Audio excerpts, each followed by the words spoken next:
کی ابتدا میں جس نے مشکات پڑھی اس کے ذہن میں ضرور یہ حدیث ہوگی. کہتے ہیں ہاتھ بڑھایا نا حضرت عمر بن عاص نے سے, سرکار نے بھی آگے بڑھایا, پھر عمر بن عاص نے ہاتھ میں ہاتھ دینے سے پہلے پیچھے کھینچ لیا. تو سرکار دو جہان نے ناراضگی نہیں فرمائی کہ بڑی بد اخلاقی کی بات ہے ظاہر ہے, ویسے بھی کسی کو سلام لو خالی, بڑا وہ بھی بڑا ہے تم بھی بڑا, پیچھے کھینچ لو, بڑی بد اخلاقی ہوتی ہے. حضرت عمر بن عاص نے پیچھے کھینچ لیا.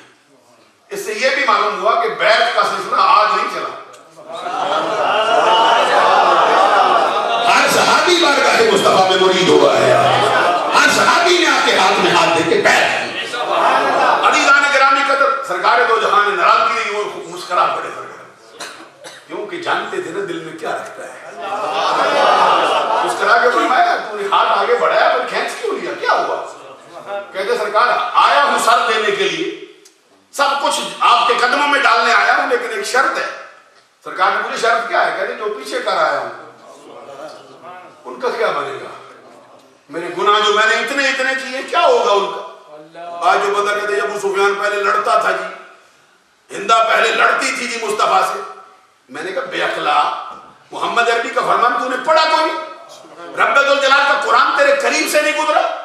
رب تو کہتے الا من تاب و آمن و عمل عملا صالحا فاولئک یبدل اللہ سیئاتہم حسنات. رب کہتے جو گناہ کرے, گناہ کرنے کے بعد توبہ کر لے, ایمان لے آئے, نیکوکار ہو جائے, اعمال صالحہ کرنے لگ جائے, اس کا مرتبہ یہ ہے, رب کہتا ہے پھر ہم اس کے گناہوں کو بھی نیکیاں بنا دیتے ہیں. گناہ معاف نہیں کرتے صرف کہ معاف ہو جائیں, جتنے گناہ ہو اس کے بدلے میں اتنی نیکیاں دیتے ہیں. تو جو محمد عربی کے ہاتھوں میں ہاتھ دے کے توبہ کریں. حضرت عمر بن عاص رضی اللہ تعالیٰ عنہ کہتے ہیں سرکار نے فرمایا تو نے رب کا فرمان سنا نہیں, تو جانتا نہیں تین چیزیں ہیں جو بندے کے گناہ معاف کرتی. حضرت عمر بن عاص خاموش کہے تو سرکار نے پہلا جملہ فرمایا, فرمایا ان الاسلام یہدم ما کان قبلہ. جو اسلام کے دامن میں پناہ لے, اسلام اس کی گزری ہوئی زندگی کے سارے گناہوں پر معافی کر دیتا ہے, سارے گناہ معاف ہو جاتے ہیں. عزیزان گرامی قدر, حضرت عمر بن عاص کہتے صحیح بخاری کے اول صفحہ 517 کی حدیث پیش کرنے لگا ہوں. کہتے ہیں مجھے سرکار نے ایک لشکر کے لیے امیر بنایا تو مجھے بھیجا, فرمایا جا. کہتے ہیں جانے لگا نا میرے دل میں خیال آیا کہ یہ بات کسی اور سے جو پوچھوں گا کہ سرکار کو سب سے بڑھ کر پیار کس سے ہے, تو سرکار ہی سے کیوں نہ پوچھوں. سرکار آپ ہی نہ کیوں بیان کر دے, میں ان سے کیوں نہ پوچھوں. کہتے حضرت عمر بن عاص کہتے میں بارگاہ مصطفیٰ میں گیا, حاضر ہوا, جانے لگا. جاتے جاتے میں نے عرض کیا ینا سے حب الیک, آقا آپ اس رات سے پردہ اٹھاؤ, پوری کائنات میں سب سے بڑھ کر پیار کس سے؟ پہلا جواب عائشہ نے دیا تھا. یہ سوال عمر بن عاص بارگاہ مصطفیٰ میں پیش کرتے. کہتے میں نے عرض کیا تو سرکار نے فرمایا عائشہ. جھوم کے کہنا سبحان اللہ. حضرت عمر بن عاص کہتے میں نے سرکار سے پوچھا, کسی اور سے نہیں, کون پیارا ہے پوری کائنات میں؟ اور میں عائشہ پیاری ہے. کہتے پھر میں نے مجھے کل تو من الرجال, صحیح بخاری میں یہ حدیث موجود نہ ہو جو سزا چور کی وہ میری, اگر حدیث موجود ہو تو پھر اپنا نظریہ درست کرو خدا کے لیے. حضرت عائشہ کہتی, حضرت عمر بن عاص کہتے میں نے مجھے کل تو من الرجال, مردوں میں کون ہے, عورتوں میں تو عائشہ ہے. سرکار نے فرمایا قال ابو بکر قال ابوہا. آقا کون نے فرمایا عورتوں میں عائشہ پیاری ہے, مردوں میں عائشہ کا باپ ابو بکر صدیق پیارا ہے. سب کوئی پیارا ہے سرکار کو. تکبیر, نعرہ رسالت, یا رسول اللہ, علامہ صاحب زندہ باد. عزیزان گرامی قدر, اب جو بات میں کرنا میرا دل چاہتا تھا اس مقام پر کہ سرکار دو جہاں نے اپنی زبان سے اپنی بیویوں کو اہل بیت کہا ہے. نہیں, میں سوچتا رہتا ہوں کہ یہ حدیث ان کی نگاہوں سے اوجھل کیسے رہ گئی. صحیح بخاری, اب بخاری کی حدیث ہو تو ذہن میں نہ آئے, کسے کہانیاں کی کتابیں ہوں تو فوراً اٹھے لگا کے بولتا رہتا ہے. کل میں ٹی وی پہ ایک بندے کی تقریر سن رہا تھا ARY پہ, تو وہ جامع ترمذی کا حوالہ دے رہا تھا ایک. تو میں نے کہا مجھے لگتا ہے اس نے ترمذی دیکھی ہی نہیں بیچارے, ویسے ہی حوالہ دیتا جا رہا ہے ترمذی. ایک بندہ اور بولا تو اس نے ایک اور جملہ بولا, بڑا خطیب ہے وہ, تو میں نے کہا جس کا فیصلہ قرآن کر دیتا ہے اس کے بعد کتابوں کو کیا پوچھتا ہے؟ ابن کثیر نے لکھا ہے.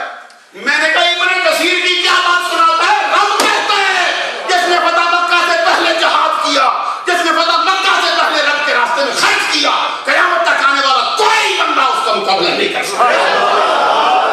سورہ حدید میں آیت نمبر 10 میں لا یستوی منکم من انفق من قبل الفتح وقاتل اولئک اعظم درجۃ من الذین انفقوا من بعد. اس نے فتح مکہ سے پہلے، اور جو تمہارا پیر ہے نا ابو بکر صدیق، یہ جہاد شروع کب ہوا ہے؟ جہاد مکہ میں شروع نہیں ہوا. حضرت علی شیر خدا کہتے ہیں مکہ کے آنے سے بعد جہاد شروع ہوا ہے، لیکن ابو بکر وہ ہے جس نے جہاد کا آغاز مکہ میں ہی کر دیا تھا. پیسے بھی خرچ کر دیے تھے مصطفیٰ کے لیے، لڑنا بھی شروع کر دیا. جب کوئی بولتا نہیں تھا اس وقت ابو بکر لڑنے آ جاتے تھے، سرکار نے کے لیے جھگڑنے آ جاتے تھے. وہ میں یہ بات سنا رہا تھا آپ کو کہ صحیح بخاری کی حدیث جلد دوم میں صفحہ نمبر 707 پر حضرت انس بن مالک کی روایت سے، جب سرکار نے اپنی زوجہ حضرت زینب بنت جحش سے نکاح کیا. یہ زینب بنت جحش کو جانتے ہو نا؟ یہ زینب بنت جحش سرکار کی پھوپھی کی بیٹی، اور سرکار نے ان کا نکاح اپنے غلام حضرت زید بن حارثہ. دیکھو پھر سرکار کی بارگاہ میں کیا مرتبہ ہے. زید بن حارثہ رضی اللہ تعالیٰ عنہ، جو اسلام میں آزاد غلام بالغ مردوں میں جو سب سے پہلے اسلام لائے، یہ زید بن حارثہ رضی اللہ تعالیٰ. اور یہ وہ شخص ہے زید جو ویسے غلام نہیں تھا، خاندانی طور پہ غلاموں کا بچہ نہیں تھا. ویسے کسی علاقے کے اندر کوئی سلسلہ ہوا تو اس کو لوگوں نے چرا لیا اور پکڑ کر پھر منڈی کے اندر بیچ دیا. تو جس نے ان کو خریدا تھا نا سب سے پہلے منڈی سے، کون تھا بندہ؟ وہ حکیم بن حزام. یہ حکیم بن حزام حضرت خدیجہ کی پھوپھی کا بیٹا ہے، بھتیجا ہے. حضرت آپ کا بھتیجا ہے، آپ کے بھائی کا بیٹا ہے. حضرت خدیجہ الکبریٰ کی بھائی کا بچہ ہے حکیم بن حزام. اور یہ وہ شخص ہے جس کے بارے میں امت محمدیہ میں کسی نے کوئی کلام نہیں کیا، سب نے کہا یہ بات صحیح ہے. یہ وہ بندہ ہے جو خانہ کعبے میں پیدا ہوا اور پھر بارگاہ مصطفیٰ میں آگے اسلام سے کلمہ بھی پڑھا ہے. یہ کبھی اس کتابوں کو اٹھاؤ جس میں کتابوں کا تعلق ہوتا ہے، اس پر کسی کا کوئی کلام نہیں. یہ خانہ کعبے میں پیدا ہوا. تو میں یہ کہتا ہوں کہ خانہ کعبے کے اندر پیدا ہونے کی وجہ سے عظمت فضیلت ملتی ہے اور ملنی چاہیے، تو پھر کبھی حکیم بن حزام کا بھی تذکرہ کرنا جس پر کسی نے اختلاف ہی کوئی نہیں کیا آج تک. یہ امام نووی لکھتا ہے شرح صحیح مسلم میں، کہتے ہیں ہماری معلومات کے مطابق یہ حکیم بن حزام کسی کو پڑھ کے آؤ، سب نے لکھا ہے اس میں پیدا ہوا. حکیم بن حزام نے زید کو خریدا، پھر حضرت خدیجہ الکبریٰ کی بارگاہ میں پیش کیا. خریدا ہی ان کے لیے. تو حضرت خدیجہ الکبریٰ تو اپنی حرش ہے اپنے آقا پہ قربان کرتی، ان کو انہوں نے قبول کیا، قبول کر کے بارگاہ مصطفیٰ میں پیش کیا. سرکار نے پھر ان کو آزاد کر کے اپنا بیٹا بنا لیا. اور پورے قرآن کے اندر ایک ہی بندے کا نام آیا، یعنی سرکار کے صحابہ میں سے ایک بندے کا نام، وہ زید ہے. سبحان اللہ کہتے ہیں. اور ہمارا حال دیکھو بے قرآن میں جس کا نام آیا اس کے بارے میں بھی جانتے کچھ نہیں ہے. فَلَمَّا قَضَى زَيْدٌ مِّنْهَا وَطَرًا.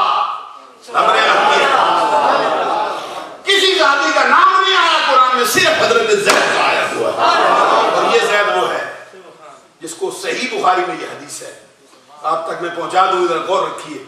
سرکار نے ان سے کہا انت اخونا و مولانا.